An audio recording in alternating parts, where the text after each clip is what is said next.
ԲՀԿ առաջնորդին կալանավորելու միշտություններ ներկայացվել դատարան, ձեր կարծիք է ընդհանուր պրոցեսների ընդդիմության լիդերների նկատմամբ քրեական հետապնդումների եւ կարծես թե Փաշինյանի խոսքերը կատարվում են, պարոն Կարապետյան։ Ապօրինությունները շարունակվում են։ Որպես անդրադառնալի երկրի ներդրումային, այսպես հեղինակությունը,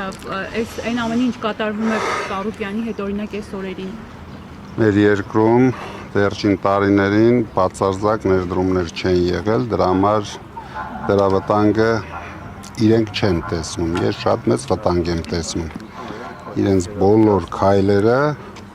կանգնեցնում են թե ներքին ներդրողներին, թե արտաքին ներդրողներին, այդ Ծառուկյանը գլխավոր ներդրողներից մեկն էր։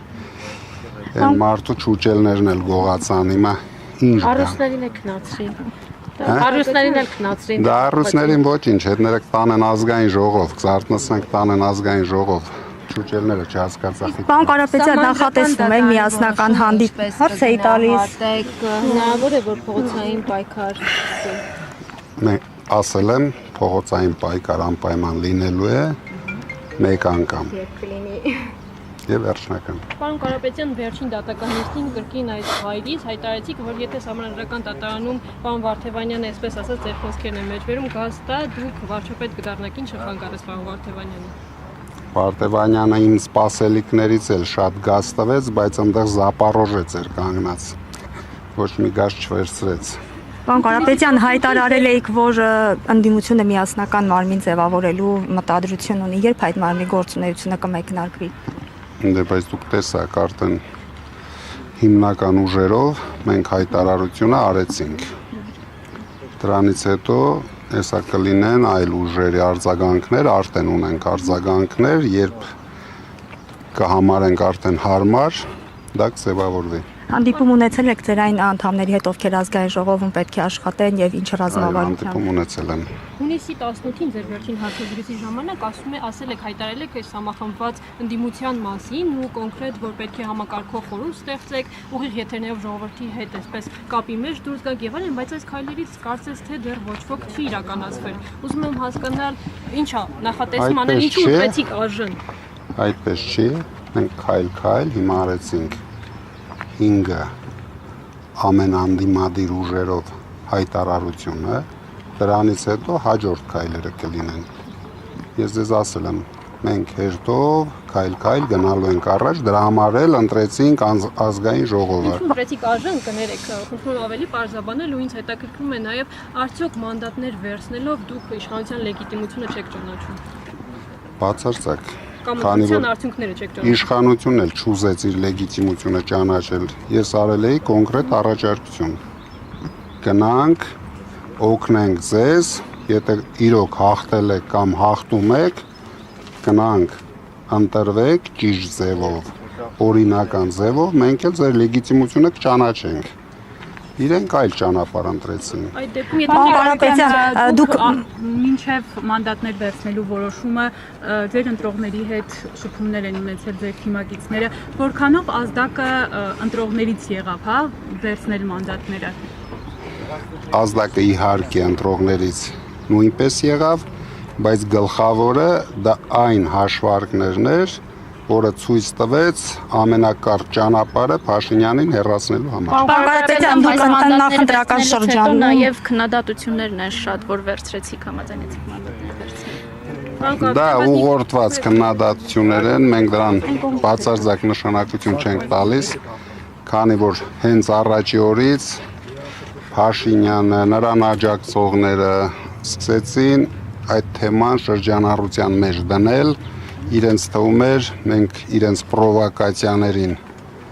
կուլ կգնանք, բայց իրենց չհաջողվեց իրեն։ Կարապետյան, դուք կտրական շրջանում ակտիվ հանդիպում եք ֆերմերների, գյուղացիների հետ եւ նրանց խնդիրները հենց առաջին աղբյուրից լսում եք։ Այս փուլում էլ շարունակելու եք իրենց հետ ակտիվ հանդիպումները եւ իրենց խնդիրները վերհանել հենց ազգային ժողովում ու լուծումներ գտնել։ Ոչ միայն ազգային ժողովում, դուք գիտեք, հիմա մեր ֆերմերները, գյուղացիները, բիզնեսմենները շատ մեծ խնդիրներ ունեն։ Մենք ամեն օր ենք դա թմկարելու, առավել եւս ազգային ժողովում ու ամեն ինչ անելու ենք, որ մեր մոտեցումներով ինչ որ լուծումներ ունենանք։ Իքում գյուղացիները ճանապարհը փակել էին, կարկուտից վնասված փոխհատուցում էին պահանջում նաև այս շրջանում։ Ճիշտն ասած ես ուշադիր չեմ եղել, չգիտեմ ինչի Պարոն մասին։ Կարապետյան, դուք ասում եք մի անգամ է լինելու հա իշխանափոխությունը եւ վերջնական խնդրում եմ կոնկրետ ասեք երբ է նախատեսում, երբ է պլանավորում, դա լինելու է փողոցային պայքար, հանրավակ, ինչ է լինելու, մի քիչ ավելի մանրամասն կներկայացնեք դիտողներին։ Դրա համար մի քանի տրիգերներ են պետք։ Մենք ուշադիր ենք լինելու այդ տրիգերների արկայության դեպքում կլինի թե փողոցային պայքար, թե ազգային ժողովում պայքար, ամեն ինչ միասին պետք է լինի։ Պարոն Կարապետյան, նախորդ Քոչարյանը հայտարարում հայտարարում եւ պարոն Քոչարյանը հայտարարում են, որ փողոցային, այսինքն միջև այսպես մանդատները վերցնելը, ասում եք, որ պետք է փողոց դուրս գաք եւ այլն, բայց այսպես ստացվեց, որ մանդատները վերցրիք։ Սրանից կարող ենք ենթադրել, որ մանդատները վերցնելով մենք, այսինքն դուք ի սկզբանե գիտակցում եք, որ չունենք այդքան ռեսուրս, որպեսզի հարցը ձեր վերջնանպատակին հասնեք փողոցում, այդ պատճառով դուք մանդատները վերցրիք։ Նայեք, քանի որ մենք գնում ենք օրինական ճանապարհով իշխանափոխության, հիմա դուք կարող եք չկասկածել ձեր մտածած ձևով ամեն ինչ կարելի է անել, բայց դրանով ցնցումների կբերենք երկիրը։ Դրա համար գնում ենք օրինական ճանապարհով իշխանափոխության, կգա օրը մենք բոլորս հիացմունքով ականատես կլինենք։ Այդ ճանապարհով գնում եք, Փաշինյանը կարծես իրավական հա գործիքակազմն է կիրառվում, մտավախություն չունեք, ընդդիմության լիդերներին կալանավորում է, անդամներին կալանավորում է եւ բնում կխեղդի էլի է պայքարը։ Ոչ մի բան ինքը բնում չի կարող խեղդել, որովհետև դուք տեսաք, որ ընդամենը Փաշինյանը հավաքեց բոլոր կեղծարարություններով, բոլոր ռեպրեսիաներով, բռնություններով չկարողացավ հավաքել այն տոկոսը, որը իրեն կդարձնի լեգիտիմ իշխանություն։ Ինչով է ոչ լեգիտիմ ներողություն 720,000-ից ավել ձայն է ստացել, ինչով է ոչ լեգիտիմ իշխանությունը։ Դե եթե դուք համարում եք լեգիտիմ, եթե Կուսակցությունները այսպես թեքվեք։ Կուսակցությունները թոս փչեցին, որ ինքը դառնա վարչապետ, ուրեմն դա լեգիտիմ։ Ազգային ժողովում ո՞րն է լինելու ձեր առաջին օրենսդրական նախաձեռնությունը, պարոն Կարապետյան։ Գիտենք ինչ կան ընտրել։ Որը կգա կտեսնենք ինչ կան անել։ Ո՞րն է լինելու ձեր առաջին նախաձեռնությունը։ Փաշինյանի կենտրոնական ընտրական հանձնաժողովը ինչ որ բան հայտարարել է, հետո Ո՞րն է լինելու ձեր առաջին նախաձեռնությունը ազգային ժողովում, պարոն Կարապետյան, քաղաքական։ մենք այդ կանոններով չենք ուզում, մենք ուզում ենք բացարձակ հաղթանակ։ Պարոն Ո՞րն է Կարապետյան, լինելու ձեր Գյումրիի հետ կապված, եթե ժամանակավոր պաշտոնակատարը մանդատը վերցի, արդյոք կոլապ չի լինի Նիկոլ Փաշինյանն հայտարարել էր արտահերթ ընտրությունների մասին Գյումրիում։ Դուք մի քիչ շատ եք շտապում, կգա օրը դուք ամեն ինչ կտեսնեք։ Թիմակիցների նկատմամբ հայտարարում եք, որ ազգային ժողովում ձեր լիազորություններն օգտագործելու եք պետության դեմ, պետության շահի դեմ ուղղված ցանկացած օրինակ անօրինականությունների դեմ, բայց կարող ենք ենթադրել նաև, որ դուք նաև դեմ Այսինքն երբ որ օրինակ ինչ որ նախագծեր, օրենքներ, ես այդպես եմ հասկացել, եթե օրենքները պետության շահերին դեմ լինեն, իսկ եթե շահերին դեմ չլինեն, այսինքն իշա Հայաստանի Հանրապետության իշա Հայաստանի Հանրապետության ցանկացած հարց մենք նորմալ նայելու ենք։ Պարոն Կարապետյան, հայտարարել եք, որ Ռուսաստանի Դաշնությանն եք դիմելու սահմանափակումների հետ վերաբերյալ։ Ուր է հասել։ Կներեք ամեն ինչ անելու ենք իշա Հայաստանը եւ հայ ժողովրդի։ Եթե անգամ դա այդ առաջարկը փոփոխությունների նախագծերի հեղինակը լինի իշխանությունը։ Ու ես կասկածում եմ, որ իշխանությունը կունենա այդպիսի առաջարկ, դրա համար տեսնենք։ Իմ հարցին կպատասխանեք, որտեղ է հասել այդ գործընթացը։ Ռուսաստանին պետք է դիմեք սահմանափակումները մեղմելու համար սկսվել են, որտեղ են հասել այդ գործընթացները։ Դա մենք բոլոր անդիմադիր ուժերով միասին ենք դիմելու, դրա համար հենց առաջի հավաքը կլինի,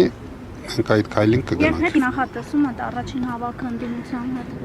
միասնական հանրահավաք եք ուզում անել։ Հիմա փաստորեն ոչ մեկ փողոց Հիմա առաջի քայլը չի դժվար։ դուք մի քիչ շատ եք այդ փողոցը սիրում։ Օրինակ, ինչի համար եք այդ կան ոգևորվում այդ փողոցով։ Չէ, դուք փաստորեն ընդունել եք ընտրությունների արդյունքները։ Մենք չենք ընդունել ընտրությունների արդյունքները, բայց ընտրությունների արդյունքները չընդունելը միայն փողոցով չի լինում։ Պարոն Կարապետյան, ձեր թիմի Կարապետյանն անձամբ վերցնելու է մանդատը։ Նարեկ Կարապետյան անձամբ վերցնելու է մանդատը։ Պարոն Կապիտան, ձեր թիմակիցների հետ նաև հետընտրական փուլում են քրեական գործեր, հետապնդումներ շարունակվում, չի մտահոգում սա եւ ինչու է նաև հետընտրական փուլում իշխանությունը այդպես վարվում։ Մենք դրա դեմ ամեն օր պայքարում ենք, արդեն դուք տեսաք իրենց այդ թեզերը, որ մենք կաշառքներ ենք տվել սահմանադրական դատարանը ամբողջությամբ հեճարեց, այսինքն հիմա հերթով դատարանները ստիպված են լինելու մեր գործընկերներին բանտերից դուրս Այդ թողել։ դեպքում Փաշինյանն ասում է եռագլուխ մաֆիան հովանավորում է դատավորներին, դատական համակարգը կոռումպացված է համարում։ Դե երևի եռագլուխ մաֆիա ինքը իրենց նկատի ունի, ես չգիտեմ ում մասին է Պարոն խոսքը։ կապիտան, իսկ այս մանդատներ վերցնել կարող ենք ասել նաև որ ձեր գաղտնի պլանի մեջ էր մտնում։ Մեր գաղտնի պլանի մեջ դա էր մտնում եւ այլ քայլեր էին մտնում, 5 քայլ մենք հրապարակեցինք։ Հաջորդ քայլերը հաջորդ Իսկ համակերպել եք, որ ընդդիմության առաջնորդ դարձակ վարչապետի փոխարեն, այդպես էիք ուզում։ Նախաստան ընդդիմության առաջնորդ եք։ Ես այդպես չէի ուզում, դուք եք այդպես ուզում։ Իմ ուզելով դարձակ։ Ինձ մա դուք եք շատ ուզում դա։ Պարոն Կապիտան, իսկ ազգային ժողովում ո՞րն է լինելու ձեր առաջին քաղաքական կամ օրենսդրական նախաձեռնությունը, որով թիմը հանդես կգա։ Դե թիմը կուսումնասիրի, որը կհամարի նպատակարար, դրանով էլ հանդես կգա։